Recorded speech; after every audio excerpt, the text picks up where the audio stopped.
ಸಾದಳ್ಳಿ ಅಂತ ಗ್ರಾಮದಲ್ಲಿ ಅಣ್ಣ ತಮ್ಮಂದ್ರಿದ್ರು.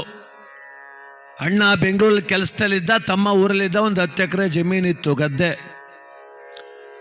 ಅಣ್ಣ ಒಳ್ಳೆ ಸಂಪಾದನೆ ಮಾಡ್ತಿದ್ದ, ಆದರೂ ಊರಿಗೆ ಬಂದು ತಮ್ಮನ ಮನೆಯೆಲ್ಲ ಕಟ್ಸ್ಕೊಟ್ಟ.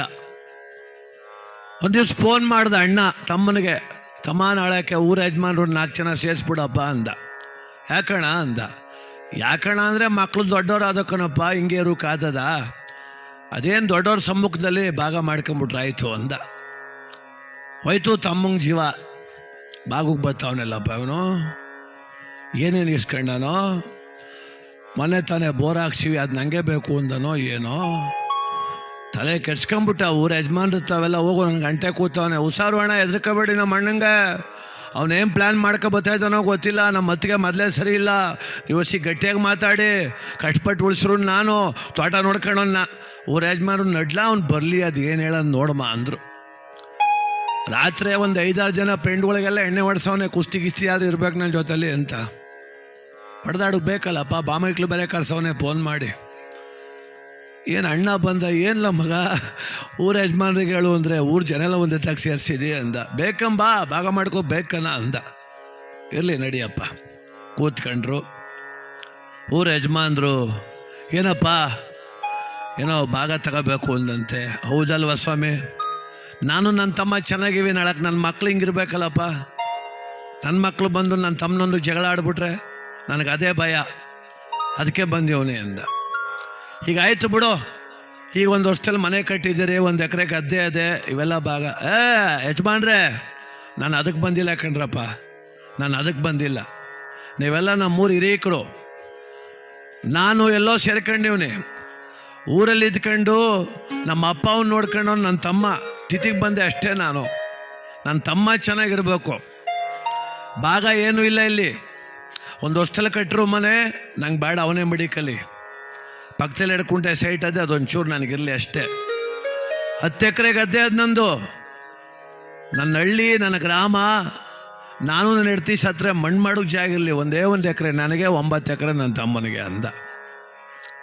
ತಮ್ಮ ಅಳುಗೆ ಶುರು ಆಗ್ಬಿಟ್ಟ. ನಾ ತಪ್ಪು ತಿಳ್ಕೊಬಿಟ್ಟಿದ್ನಲ್ಲಪ್ಪ. ಎಲ್ಕ ಬೆಳಗಾನ 2,000 ರೂಪಾಯಿಗೆ ಎಣ್ಣೆ ಹೊಡ್ಸ್ಕೊಂಡು ಕುಣಿಸ್ಕೊಂಡು ಕೂತೀವಿ ನಾನು ಬೇರೆ. ಅಣ್ಣ ದೊಡ್ಡತನ ಮೆರೆದ್ಬಿಟ್ಟ. ಊರವ್ರು ಅಂದರು, ನೋಡ್ಲ ಏನಪ್ಪ ನೀ ಮಾತಾಡ್ತಿದ್ದೆ, ಅವನು ದೇವ್ರಂತೆ ಮನುಷ್ಯ ಅಂತ ಅವ್ರಂದರು. ಆಗ ಅಣ್ಣ ಹೊರಟ, ತಮ್ಮ ಕಾಲಿಗೆ ಬಿದ್ದುಬಿಟ್ಟ. ಅಣ್ಣ ಅಂದ. ಯಾಕಲ ಮಗ ಅಂದ. ಏನೂ ಇಲ್ಲ ಕನ್ನಡ, ನೀನೇ ತಾನೇ ತಂದೆ ತಾಯಿ ಸಮಾನ. ಅವನು ಹೋದ. 1 ವರ್ಷ ಕಳೆದಿತ್ತಂತೆ. 1 ವರ್ಷ ಊರಲ್ಲೊಂದು ದೊಡ್ಡ ಹಬ್ಬ ಮಾಡಬೇಕು ಅಂತ. ಊರಲ್ಲೊಂದು ದೊಡ್ಡ ಹಬ್ಬ. ಆ ಹಬ್ಬ 40 ವರ್ಷದಲ್ಲಿ ನಿಂತೋಗಿತ್ತು. ಯಾರೋ ಫೋನ್ ಮಾಡಿದ್ರಂತೆ, ಅಣ್ಣವ್ರೆ ಹಬ್ಬಕ್ಕೆ ಬರ್ಬೇಕು ನೀವು, ಆಮೇಲೆ ನೀವು ನಿಮ್ಮ ತಮ್ಮ ಭಾಗ ಆಗಿದ್ದೀರಿ, 1 ಮನೆಗೆ 5-5 ಸಾವಿರ ಹಾಕಿವಿ, ನೀವು ಕೊಡಬೇಕು ಅಂತ. ನಾನು ಬೇರೆ ಕೊಡ್ಬೇಕ್ರಪ್ಪ. ಹೌದು, ಭಾಗ ಆದಮೇಲೆ ಕೊಡಲೇಬೇಕು, ನೀವು ಬೇರೆ ಆರತಿ ಕೊಡಬೇಕು ಅಂದರು.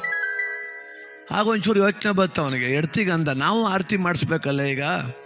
ಅವಳೊಂದ್ಲು, ಹೌದಲ್ವಾ, ಈಗ ತಮ್ಮನಿಗೆ ಮನೆ ಕೊಟ್ಬಿಟ್ಟ ಮೇಲೆ ಆ ಮನೆ ಒಳಕ್ಕೆ ಹೋಗಿ ನಾವು ಆರತಿ ಮಾಡಿಸಿದ್ರೆ ಹಬ್ಬ ಅಲ್ಲ ಅದು. ಇನ್ನೂ ಹಬ್ಬ ಮಾಡೋಕ್ಕೆ 3 ತಿಂಗಳು ಟೈಮ್ ಅದೇ. ಸುಮಾರಾಗಿ 1 ಮನೆ ಕಟ್ಟುವ ಬಿಡು ಅಂದ್ಲು. ಸುಮಾರಾಗಿ ಏನು ಚೆನ್ನಾಗೇ ಕಟ್ಟುವ ಬಿಡು ಅಂದ ಅವನು. ಊರಿಗೆ ಫೋನ್ ಮಾಡ್ದ ತಮ್ಮನಿಗೆ, ನಾಳೆ ಕೊಂಚೂರು JCP ಅವ್ರಿಗೆ ಹೇಳ್ಬಿಡಪ್ಪ, ಜಾಗ ಕ್ಲೀನ್ ಮಾಡಿಸು ಬರ್ತೀನಿ ಅಂದ. ಮಾಡಾಗ ಅಣ್ಣ ಬಂದ. ತಮ್ಮ ನಿಂತ್ಕೊಂಡು ಪಕ್ಕದಲ್ಲಿ ಸೈಟ್ ಇತ್ತಲ್ಲ, ಆ ಮುಳ್ಬೇಲಿ ಎಲ್ಲ ಕಿಳಿಸ್ತಿದ್ರು. ತಮ್ಮ ಹೆಂಡ್ತಿ ಕಿಟಕಿಲಿ ನೋಡಿದ್ಲು. ಏನೋ ನಿಮ್ಮ ಅಣ್ಣ ಏನೋ ಮಾಡ್ತಾವನೆ ಅಂದ್ಲು ಅವಳು. ಮನೆ ಕಟ್ಸೋಣಂತೆ ಅಂದ ಅವನು. ಹಂಗೆ ಅಂತಿದ್ದಂಗೆ ತಪ್ಪಲೆ ರಪರಪ್ನೆ ತಗೋ ಶುರು ಆಗೋದ್ಲು ಅವಳು. ಇದ್ಯಾಕೆ ಅಂದ. ನೋಡ್ದ, ಕೊನೆಗೂ ಎಂಥ ಕೆಲಸ ಮಾಡ್ದ ನಿಮ್ಮ ಅಣ್ಣ ಅಂದ್ಲು. ಏನು ಮಾಡ್ದ ಅಂದ. ನಮ್ಗೆ ಹಳೆ ಮನೆ ಕೊಟ್ಬಿಟ್ಟು ಹೊಸ ಮನೆ ಕಟ್ಟಿಸ್ಕೊತಾವನೆ ಅಂದ್ಲು ಅವಳು. ಹಳೆ ಮನೆ ಇಲ್ಲ ಈಗ ಮನೆ ಕಟ್ಟು 1 ವರ್ಷ 8 ತಿಂಗಳಾಗದು, 2 ವರ್ಷ ತುಂಬಲಿಲ್ಲ. 1 ವರ್ಷ ಅಲ್ಲ, 1 ತಿಂಗಳಾದರೂ ಹಳೆ ಮನೆಯೇ, ಹೊಸ ಮನೆಯೇ.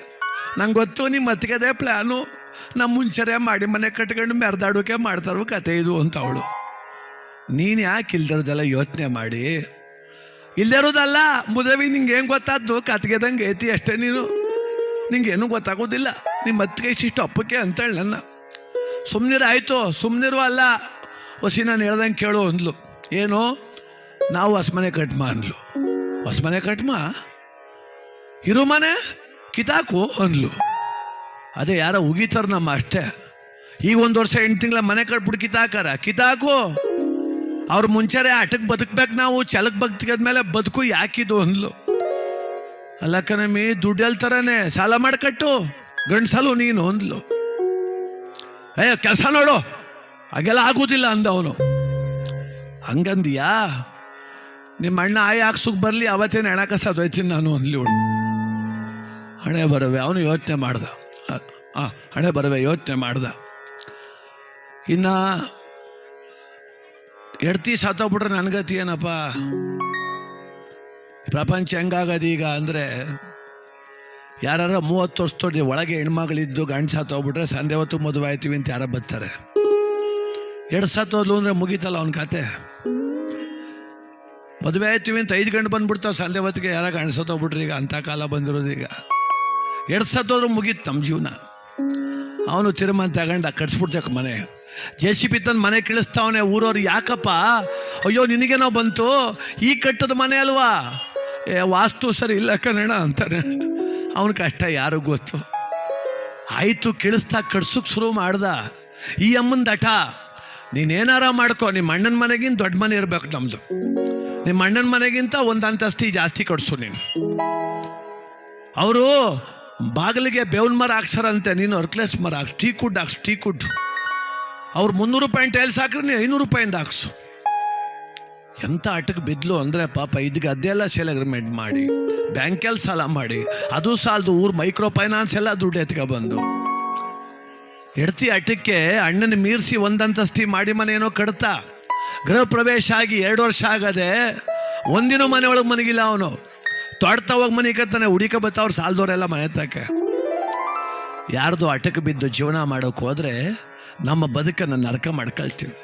ಇವತ್ತು ಆ ಮನೇಲಿ ನೆಮ್ಮದಿ ಇಲ್ಲ, ಮಕ್ಕಳು ಒಳ್ಳೆ ವಿದ್ಯಾಭ್ಯಾಸ ಇಲ್ಲ, ಹುಟ್ಕೊಳ್ಳೋಕೆ ಒಳ್ಳೆ ಬಟ್ಟೆ ಇಲ್ಲ, ಅಥವಾ ಅಣ್ಣ ನನ್ನ ತಮ್ಮನ ಮೀರ್ಸೋಕೆ ಅಂತ ಬಂದಿರಲಿಲ್ಲ. ಒಂದು ಸಣ್ಣ ಯೋಚನೆ. ಇವತ್ತು ಎಷ್ಟೋ ಜನ ಹೆಣ್ಮಕ್ಳಿಗೆ ಅದೇ ಮಾತು ಹೇಳೋದು, ನೀವು ಯಾಕೆ ಸುಮ್ಮನೆ ಇನ್ನೊಬ್ಬರ ಮೇಲೆ ಆಟಕ್ಕೆ ಬೀಳ್ತೀರಿ ಅಂತ.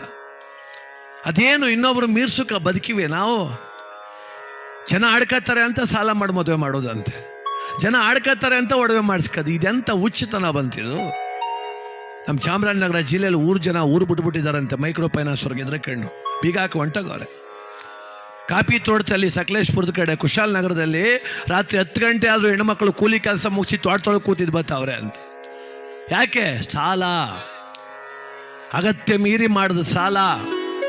ನಮ್ಮ ಜೀವನವನ್ನು ದುಸ್ತರಗೊಳಿಸಬಾರದು. ಎಚ್ಚರವಾಗಿರೋಣ, ಸಂತೋಷವಾಗಿ ಬದುಕೋಣ.